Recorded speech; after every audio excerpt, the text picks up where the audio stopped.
John Blinken, Secretary of State of the U.S., ladies and gentlemen, it is really a pleasure to welcome my friend and colleague, U.S. Secretary of State, Mr. Antony Blinken. Welcome to Malaysia and to Kuala Lumpur, and all the members of the U.S. delegation here at Wisma Putra and to Putrajaya. And I've been meeting Tony quite a few times online and on the phone, and we are indeed very happy that we are meeting face to face, or is it mask to mask? Before I proceed further, I wish to say how much we are deeply saddened to hear the news about the loss of lives, displacement of people, and destruction of homes caused by the recent tornadoes in Kentucky, Illinois, and a few other states in the U.S. The government and my fellow Malaysians would like to extend our deepest sympathy to Your Excellency, the government and the American people. Our thoughts and prayers are with the victims and all affected by the tragedy. We have had a very candid and fruitful discussion this morning. We discussed a wide range of bilateral, regional, and international issues of mutual interest. Among them includes Malaysia-US bilateral relations, regional security, the latest COVID-19 situation, and possible cooperation between both countries in entering the endemic phase, bilateral, government-to-government, business-to-business, and also people-to-people relations. The main highlights of our discussions were on the strengthening of our cooperation in trade and investment. We talk a lot on digital economy, cybersecurity, defense, health, and people-to-people ties. We are committed to working closer to strengthen and bring the Malaysia-US comprehensive partnership to greater heights. Secretary Blinken is also scheduled to call on Yang Amat Berhormat Perdana Menteri, Prime Minister Datuk Seri Ismail, later this afternoon. During our discussion, we agreed that we should resume the dialogues between our senior officials to discuss various issues. On digital economy, I reiterated to Secretary Blinken that in advancing the region's digital economy. I also shared with him what the Malaysian government is trying to do, in particular through My Digital for connectivity and the 4IR plan of action for the overall digital economic growth. We also welcome more U.S. investments and participation in the various digital connectivity projects, especially in the remote and rural areas of Malaysia. On cybersecurity cooperation, we welcome the one-off USD 5 million financial commitment by the US to help countries in the region to strengthen our cybersecurity capacities. I also took the opportunity to request the US support and assistance in the development of an information sharing and analysis center in Malaysia, similar to those already established in the US. I also shared with Mr. Secretary on the cybersecurity framework among the ASEAN defense ministers. Malaysia highly values the U.S. continued assistance in developing our defense, security, and maritime capacities. We are grateful for the recent pledge by the U.S. to contribute mobile intensive care unit worth USD 1.5 million to the Malaysian Armed Forces for emergency and disaster response. We are also appreciative of the U.S. contribution of the Scan Eagles drones for our Royal Malaysian Navy. We appreciate the U.S. continued support in the development of our maritime enforcement capacity, and there may be future cooperation in this regard. On COVID-19, we are very thankful to the contribution by the U.S. and the U.S. leadership in ensuring equitable access of vaccines globally. And we thank the U.S. on its contribution of the 1 million doses of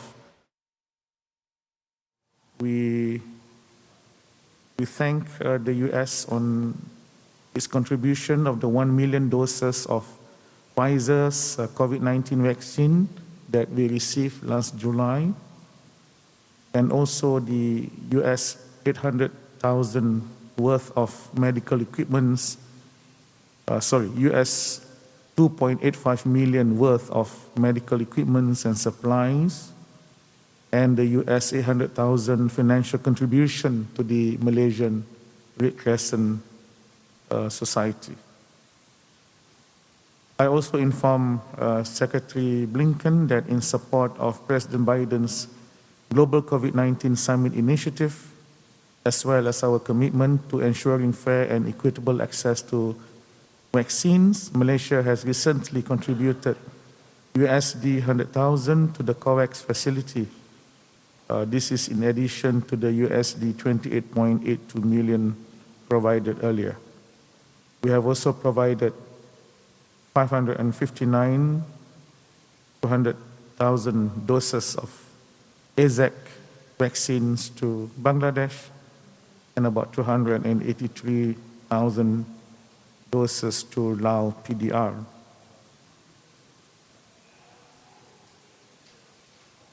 We also welcome and very appreciative of the strong people-to-people exchanges, including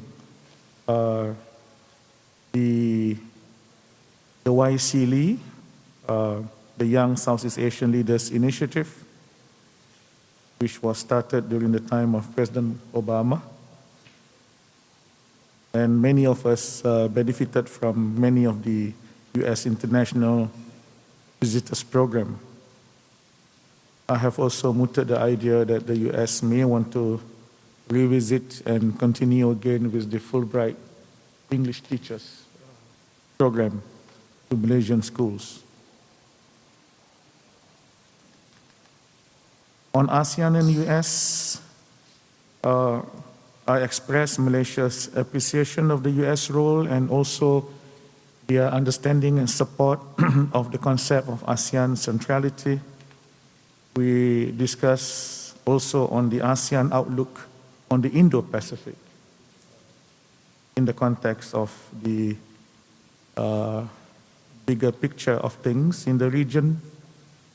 We shared many things similar on our position on Myanmar, in particular to fulfill the mandate outlined in the 5-point consensus. And we both are committed to addressing the issue of the returning to democracy and normalcy in Myanmar. I also shared with Secretary Blinken our responsibility and contribution to the Rohingya refugees who are here in Malaysia, that we are facilitating the NGOs to organize classes. There are 48 classes called the Alternative Learning Centers, where Malaysian NGOs run school programs for the Rohingya children, and I mooted the idea that there can be probably some arrangement or cooperation between the US and Malaysia in this regard. So we also appreciate the fact that the US has been taking in a considerable number of the refugees in the last many years. So we had a very interesting discussion, very fruitful, and I look forward to meeting my colleague and friend in other meetings too. Perhaps without the mask on. Thank you so much. And friend, the Foreign Minister, Saifuddin, wonderful to be here. The Foreign Minister said we've had the opportunity to work together virtually, but there's no actually at least without the masks too. But my friend, and to the entire government, and also to people here in Malaysia, for the warm welcome that you've given to all of us. I'm here in Kuala Lumpur midway through what is a three-country tour of Southeast Asia. Yesterday in Indonesia, tomorrow in Bangkok in Thailand. And the trip reflects how the United States values and depends upon our relationships with the countries of Southeast Asia. What we're doing together has direct effects on the lives of our people, especially now as we seek to work together to end COVID-19, to tackle the climate crisis, and so many other things that we talked about in some detail today. More broadly, across all of our foreign policy priorities, partnerships like the one that we have with Malaysia are critical. Next year, our two countries will celebrate 65 years of diplomatic relations, and in that time, our cooperation has grown, it's deepened, and that's the trajectory that we want to continue on. As I had a chance to underscore yesterday in speaking in Jakarta, the United States is committed to working with Malaysia, with countries throughout Southeast Asia, to advance our vision for a free, open, interconnected, prosperous, resilient, and secure Indo-Pacific. We believe these attributes, when you think about them, each of these individual attributes, are key to a region where the benefits of economic growth are widely shared, where crises are addressed effectively, where countries work together on the basis of mutual respect. People have a hand in charting their own futures, and where we can preserve the rules-based order that countries like Malaysia and the United States have built and defended for years. The United States continues to engage with our Malaysian partners to strengthen the rule of law, accountability, human rights. This is something the Minister and I discussed during our meeting, as well as the importance of continuing to make progress on increasing transparency and rooting out corruption. We also had a chance to discuss, as the Minister said, the South China Sea, where we agree that all disputes be resolved peacefully and in accordance with international law. All claims should be based in international law, and consistent with the United Nations Convention on the Law of the Sea. All claimants should be able to develop natural resources in their exclusive economic zones, free from any coercion. The United States' approach in the region shares the principles of the ASEAN outlook on the Indo-Pacific. In other words, this is not simply an American vision, but one that people across the Indo-Pacific region hold, including the Malaysian people. The United States will work closely with Malaysia, other partners and allies and regional institutions like ASEAN to carry this vision forward. One of the 5 founding members of ASEAN, it's worth noting that Malaysia's diplomacy helped create one of the most important and enduring community of nations in the world. We'll talk today about our efforts to develop a comprehensive Indo-Pacific economic framework. It includes trade and the digital economy, technology, resilient supply chains, decarbonization and clean energy, infrastructure investments, worker standards, and other areas of shared interest. We're identifying more investment opportunities for American firms. Just this week I should say, we've seen U.S. companies announcing significant new investment deals in Malaysia. And we're working closely with Malaysia, the third largest economy in Southeast Asia, and our second largest trading partner in the region, to strengthen the post-COVID economic recovery. The United States is the second largest foreign investor here in Malaysia, especially in the electronics sector, where Malaysia has achieved impressive export growth even during COVID. It plays a pivotal role supporting resilient global supply chains. We'll also seek to strengthen semiconductor supply chains together, including with the Malaysian and private sectors, the focus of the recent visit by our Commerce Secretary, Gina Raimondo.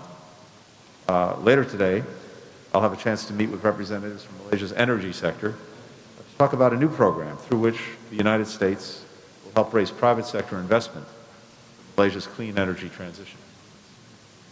The world's third largest producer of solar energy cells, and as a country, signed the COP26 Global Methane Pledge and the Deforestation Pledge. Malaysia is showing real leadership on the climate crisis. The United States is eager to support these efforts to help grow a clean energy economy here in Malaysia.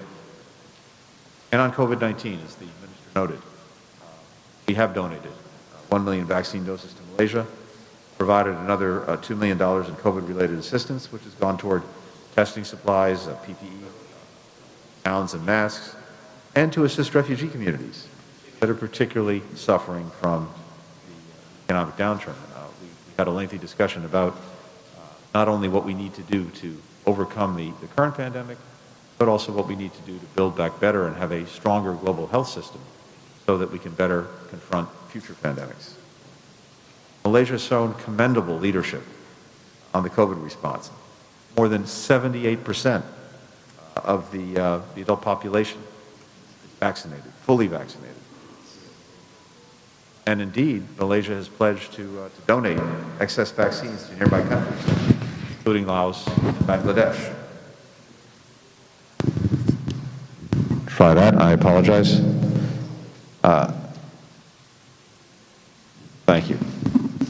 Let's see if this works. No, we have feedback.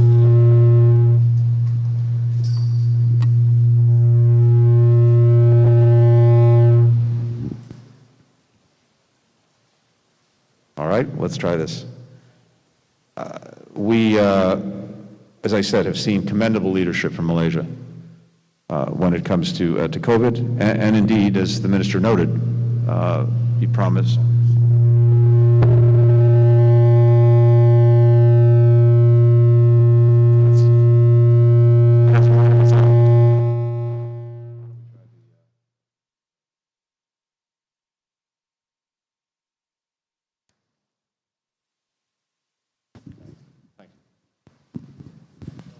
No, my apologies. Let's see. Maybe we try this a little bit closer. In any event, together we are working to try to bring this to a swifter end. Finally, the people-to-people ties that the Minister mentioned between Malaysia and the United States are a source of tremendous pride and strength for both of our countries. So I was taught a Malay word recently, muhiba, which I'm told translates roughly as people of multiple cultures coming together in a spirit of peace, tolerance, and understanding. That's a powerful national value in Malaysia, and it's something that the United States understands as well. We're proud that thousands of Malaysians are alumni of the exchange programs, and indeed, my friend, the Foreign Minister, participated in one of our international visitor programs some time ago. This is a source of tremendous connectivity between cultures, between countries, and one that we want to continue to deepen. In fact, later today, I'm going to spend some time with members of the Young Southeast Asian Leaders Initiative, YSEALI, that President Obama launched in 2013. Since then, we've had 150,000 young people across Southeast Asia join the YSEALI network, and that includes 10,000 young people here in Malaysia. Their energy, their creativity, their dedication to doing all they can to serve their communities, to serve their countries, to serve the world is deeply inspiring. And I'm looking forward to hearing from them how the United States can continue to support their aspirations. My friend, thank you again for a very already productive visit to Kuala Lumpur. Look forward to continuing our work together and to taking any questions. Thank you.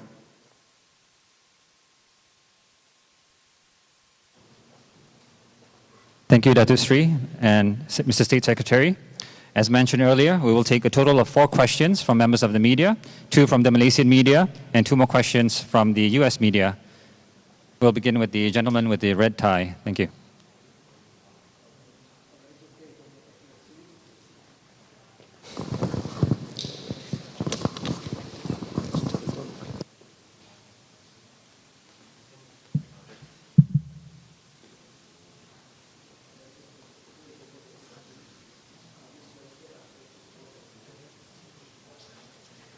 Can't hear you. Yeah. You can use the mic. Yeah.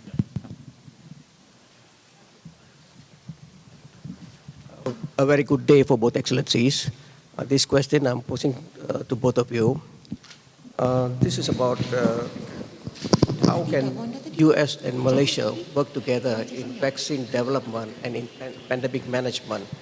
I think both countries have got strengths in these areas, so how we can just coordinate and work together. That's all, excellencies. Thank you very much. Okay, if I can go first Please. on vaccine development. I think we agreed that we have to be more prepared for the future. We don't know what is going to happen. We learn from the pandemic, and we have to be more prepared. And one area of possible cooperation is in the research and development of new kinds of vaccines, and also possible cooperation between our companies and companies from the US in producing vaccines. And I have informed Mr. Secretary that in our context, then Pharmaniaga, a GLC, a government-linked company, would be the focal point for business-to-business and scientific. Of course, the scientific arrangement is the Ministry of Health, but for the business-to-business would be Pharmaniaga.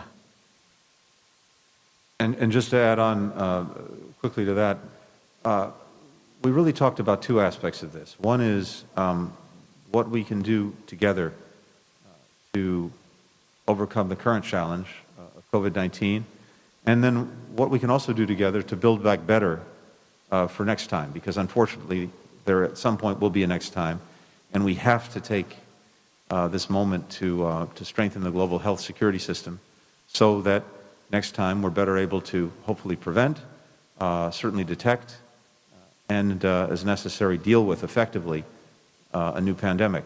So with regard to the current pandemic, COVID-19, already because of Malaysia's remarkable leadership and success here at home in Malaysia, it has the capacity perhaps to distribute some excess vaccines that it has available, as well as to make its own contributions to COVAX. Both are deeply appreciated and evidence of real leadership. At the same time, we are in the United States are working very hard on making good on our commitment to provide, again, through COVAX, so that these vaccines are equitably distributed through next year, more than 1.2 billion vaccines around the world, donated with no strings attached, so that countries have access to them. There are, as we both recognize, real discrepancies, gaps, if you look at how different parts of the world are being vaccinated. Africa in particular is well behind in vaccination through no fault of its own. And so I think we have a common commitment to see what can be done to close that gap in terms of vaccinations. Another point that we talked about for the current pandemic is the need not just to produce the vaccines, but to make sure that shots get into arms, because what we see in many countries around the world are challenges with what we call the last mile or the last kilometer, the logistics, the distribution, literally getting the shots into arms. And so we had a discussion about that and whether there's more that we can do. But to the Minister's point, and as we're thinking about building back better, one way to do that is to make sure that there is vaccine production capacity in different countries, in different parts of the world, including, for example, here in Malaysia. That, in the event of a future pandemic, will be a much more effective and efficient way to get vaccines quickly and equitably to people around the world. In addition, we've been working to establish an international fund to make sure that the resources exist in real time for countries to take the necessary steps in the future to protect themselves. One of the problems that we've seen with pandemics of one kind or another is that in crisis the world gets mobilized, and then when the crisis is over, we become complacent. And then if there's another crisis, we have to start everything all over again. So one of the reasons for having this international fund is to make sure that countries in the immediate have the ability to draw on its resources to put in place the necessary protections, detection, et cetera, for the next pandemic. So we talked about that and the support that's needed internationally. As well, there are things that we need to do to strengthen the global health security architecture, the rules, to make sure that there's greater transparency, greater information sharing, access to experts in real time in the event there's a possible outbreak of pandemic. And the United States and Malaysia and other countries need to work together to do that. So in all of these areas and more, it's so important that we collaborate, but I think Malaysia has demonstrated by its own leadership here at home that it can be a strong voice for helping the world deal with this pandemic and hopefully preventing the next one.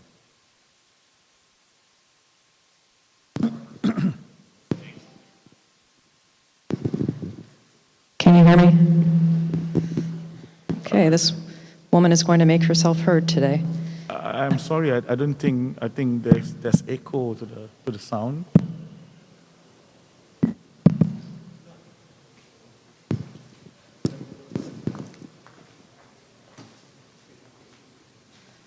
Is this better? Great. Assalamu alaikum. Mr. Minister, the U.S. Customs and Border Protection has prohibited a number of exports from Malaysian companies to the United States over accusations of labor practices. Did you discuss this today, and what was the response, if so? I'm also curious of your expectation of the Biden administration's soon-to-be-released framework for Indo-Pacific policy. Is it satisfactory from what you've heard so far? And what new assurances might it include over strengthening or protecting Malaysian rights in the South China Sea? Secretary Blinken, good morning. Morning. Russia is saying it is going to consult with the Chinese government today over the military buildup on the Ukraine border. Has the U.S. also discussed this with China? And what is your understanding of whether Beijing supports Russia's view? How do you interpret Russia's intent of involving the Chinese here? And one more, if I may. Is the U.S. still committed to fulfilling the agreement to sell F-35s and drones to the UAE? What is the Biden administration asking of the Emiratis that has caused them to pull back? Thank you. Okay, thank you. On the WRO, yes, we did discuss the matter. I have shared with Secretary Blinken that the Malaysian government has taken various steps to improve both our legislation and the administration of labor in particular. For example, we have amended our labor law, in particular, to ensure that employers will take better care of their employees, for example, in their living conditions. We realize, especially due to the pandemic and the checkings that we do during the pandemics, that yes, some employers did not, in actual fact, provide good accommodation for their some of their employees. We have amended the law, and I think the Ministry of Human Resource is vigilantly making their rounds and making sure that people, the employers provide the kind of proper accommodation. We have also introduced the e-wages online system where employees can, as and when they feel that they have been deprived of certain rights, that they can complain online to the Ministry of Human Resource. And there are also a couple of other initiatives that the government is undertaking. We are committed to ensure that the employees are given what is due, both in their salary, in their welfare, in their accommodation, and also that they have sufficient channel that they can freely use to complain. And this is the e-wages that I was alluding to earlier. On the President Biden's outlook on the Indo-Pacific, we appreciate the fact that the U.S. recognized that we have the ASEAN outlook on Indo-Pacific.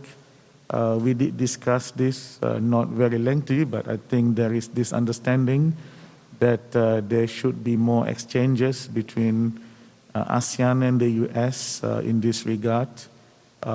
It is important for both ASEAN and the U.S. because this, among others, covers not only our relations, but also many of our cooperations, including in defense and trade, when it touches the region. I'm referring here to Southeast Asia and South China Sea in particular. So, yeah, I think we need to discuss this further at many other platforms, be it at the US-ASEAN, the annual US-ASEAN Summit, but also in many of the other platforms that we sometimes meet together and discuss these matters. Yeah. Thank you. And Lara, with regard to Russia and China, I can't speak to whatever conversations they're having. If they choose to share the contents, I'm sure we'll be interested in learning that. I'm not aware that we've spoken directly to China about our concerns with regard to Russia's actions toward Ukraine. Certainly, our concerns are extremely well known. The President's spoken to them publicly, repeatedly, as have I and as have others. You know, if there are opportunities to share that directly, I'm sure we'll do so, but I'm not aware that we've done that. With regard to the UAE and the F-35s and the drones, we remain prepared to move forward with both, if that is what the Emiratis are interested in doing. We've wanted to make sure, for example, that our commitment to Israel's qualitative military edge is assured. So we wanted to make sure that we could do a full review of any technologies that are sold or transferred to other partners in the region, including the UAE. But I think we continue to be prepared to move forward if the UAE continues to want to pursue both of these systems. Take the next question from AWANI.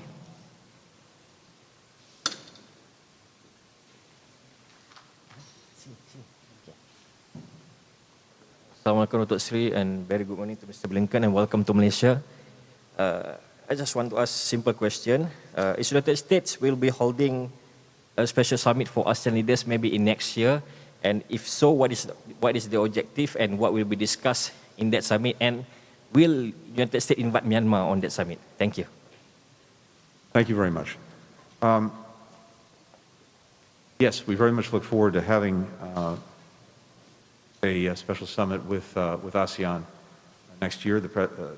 President Biden, who has already participated virtually with the other ASEAN leaders, very much looks forward to that.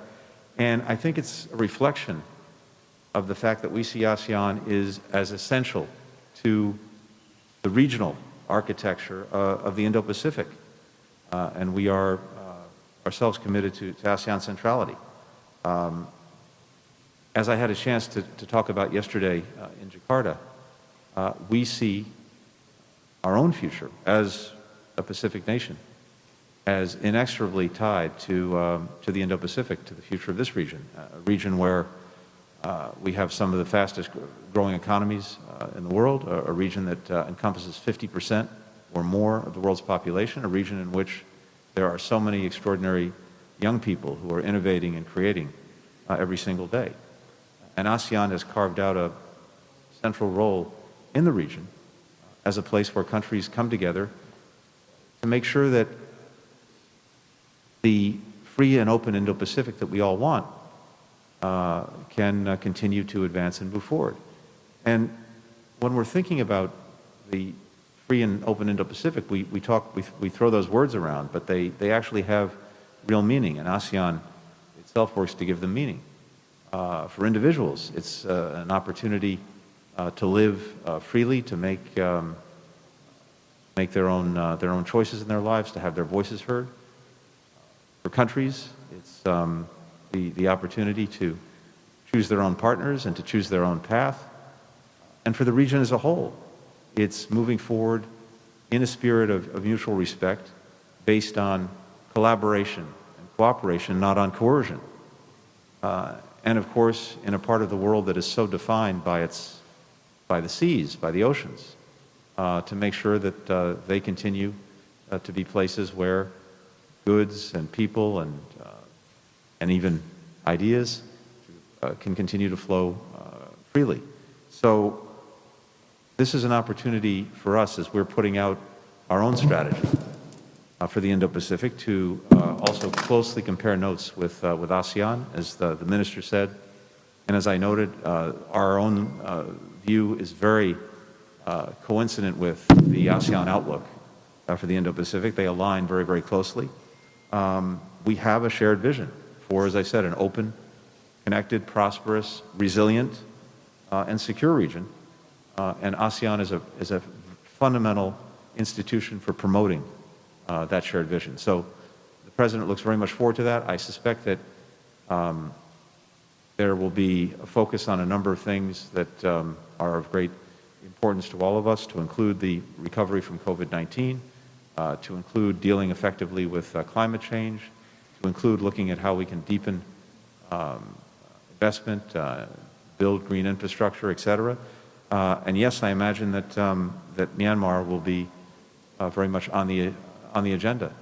What we've seen over the last year in Myanmar, the reversal of its democratic trajectory, the repression, violence that's ensued, the human suffering, as well as the very difficult humanitarian situation, I think are of deep concern to every member of ASEAN and to the United States. ASEAN has developed a 5-point consensus that needs to be implemented and followed by the regime in Myanmar.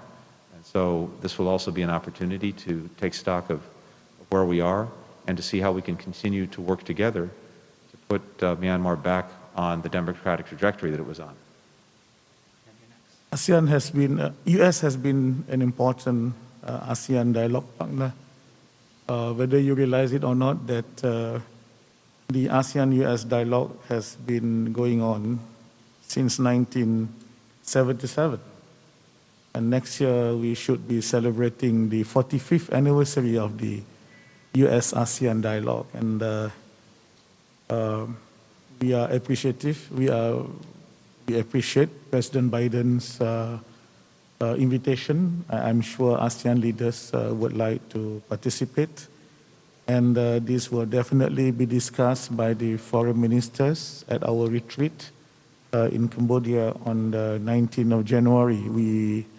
While we await more information as to the actual date and the contents of the summit. But I think what Mr. Secretary has just said would probably be on the agenda. Myanmar, post-pandemic recovery, trade, and also a lot of people-to-people relations between ASEAN people and the U.S. So yeah, I think I'm very confident that ASEAN leaders would welcome the gesture and appreciate the recognition by President Biden on the importance of the ASEAN-US dialogue. So the summit is really something that is very, very timely organized.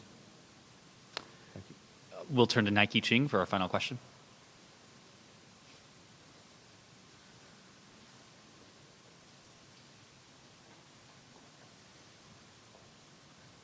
Good morning, Mr. Secretary Blinken. Follow up on Myanmar or Burma. It has been more than 10 months since the February military coup. You have called Burma to restore a path to inclusive democracy, but violence has not been reduced, and there is still political impasse. Mr. Secretary, should the United States revisit its policy toward Burmese military? The current sanctions are viewed as too limited, while the US government has not sanctioned the state-run oil and gas company which finances the junta. Will the US recognize the shadow government, the national unity government? And finally, have you made a determination on whether or not the plight against Rohingya constitute a genocide? And Mr. Foreign Minister, if I may, what specific steps do the Myanmar's junta need to take to resume its participation in future ASEAN summit? And you have just mentioned there will be more cooperation between Malaysia and US to relieve the Rohingya humanitarian crisis. Would you like to elaborate? Thank you very much, both gentlemen. Thank you. Look, you're right that in 10 months since the military coup, and the crisis only continued to worsen. Those are facts. We have repeatedly condemned horrific and widespread violence perpetrated by the Burmese junta against the people of Burma. We've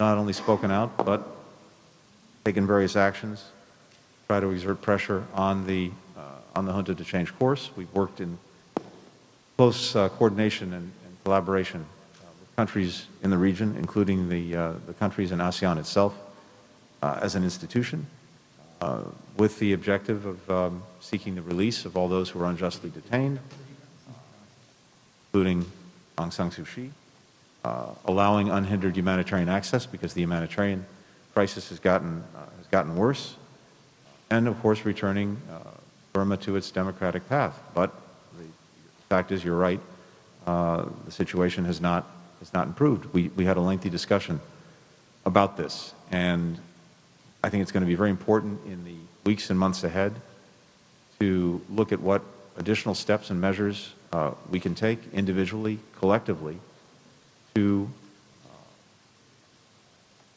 pressure the regime to put the country back on a democratic trajectory, to include the release of prisoners, the end of violence, access for humanitarian assistance and workers, etc. ASEAN has a 5-point consensus plan that the junta agreed to and signed on to. That plan needs to be implemented. So we're looking to see whether the junta makes good on the commitments that it made as part of the 5-point consensus. This is something we discussed as well, and I think will be a feature of ASEAN's work going forward.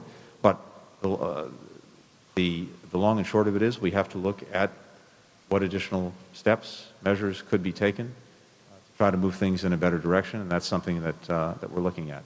We continue also to look actively at determinations of of the actions taken in Myanmar and whether they constitute genocide, and that's something we're looking at very actively right now. I think the ASEAN Foreign Ministers retreat on 19th of January is going to be very important. We should be looking at what are the real next steps. For example, we should identify real milestone.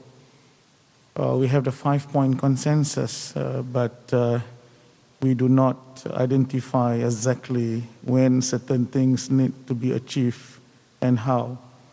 So outlining the actual steps and the actual milestones as to the dates and the outcomes would be, I believe, an important decision that we will try and arrive at during our meeting. Secondly, I think ASEAN as a whole, we also have to do some kind of soul searching as to how do we go about running our consensus. Sometimes you may not be able to get everyone to agree on everything. There are 10 member states. For the last 1 year, there were no consensus on many things, including who to invite to this summit. The decision was made then that we do not invite the leader of the military junta. But we cannot go on like this. We have to make sure that there are certain ways of doing things. I understand that we celebrate the principles of non-interference. But if I can reiterate what I have said earlier, ASEAN should also look at the principle of non-indifference, because what happens in Myanmar is already getting out of Myanmar. It has gone to Bangladesh, and Malaysia is now hosting close to 200,000 refugees from Rohingya. So ASEAN have to find out, in cases like this, perhaps there is plan A and plan B and plan C, and not just to stick to one, and that one is not working and you still stick to it. So we have to do some soul searching. All right? Thank you, Datuk Seri. Mr. Secretary, that marks the end of today's joint press conference. We kindly request members of the media to remain seated to allow the departure of Foreign Minister.